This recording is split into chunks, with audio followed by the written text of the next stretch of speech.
Swastiastu. Perkenalkan, nama saya Manikrisma Wadani Teguh Putri, nomor absen 20 dari kelas 12 MIPA 7. Cuaca yang panas begini, orang-orang banyak menggunakan kipas angin sebagai alternatif supaya tidak kepanasan.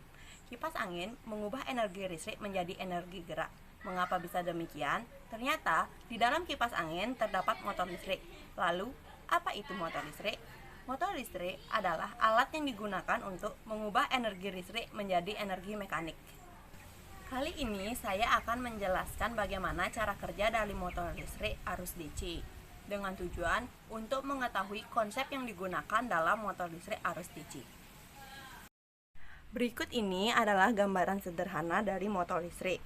Komponen yang terdapat pada motor listrik adalah komutator, magnet, baterai, kumparan kawat, magnet, dan branches. Pada dasarnya, kumparan kawat yang dialiri arus listrik akan menjadi magnet sementara atau elektromagnet. Jika kumparan kawat yang dialiri listrik diletakkan di antara magnet, maka kumparan kawat tersebut akan berputar.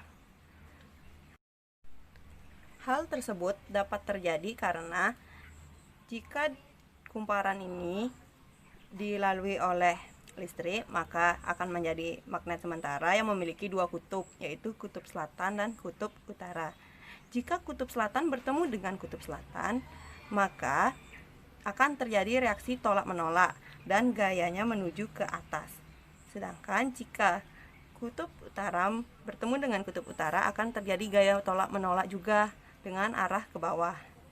Maka ini akan terus berputar mengikuti arus listrik yang berjalan pada kawat tersebut. Arus listrik akan mengalir dari terminal positif menuju ke terminal negatif. Arus listrik menuju ke kumparan melalui komutator. Komutator akan ikut berputar seiring dengan putaran kawat. Semakin banyak kumparan yang terdapat pada motor listrik, maka jarak antar komutator akan makin menyempit. Dengan banyaknya kumparan tersebut, maka perputaran ini akan menjadi ideal dan lebih cepat.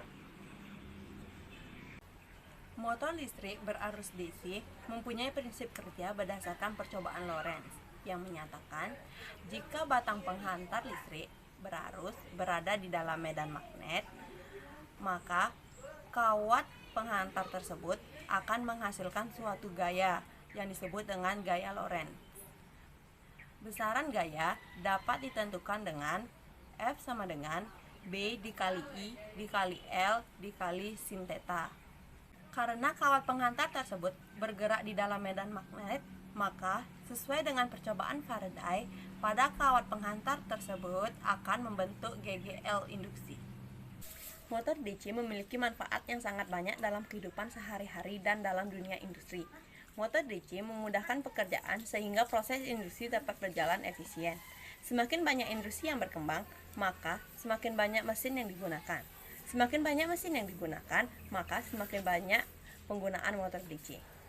Jadi kesimpulannya adalah konsep yang digunakan pada motor listrik adalah gaya Lorentz dan hukum Faraday. Sekian dari saya, terima kasih. Om Santi Santi Santi.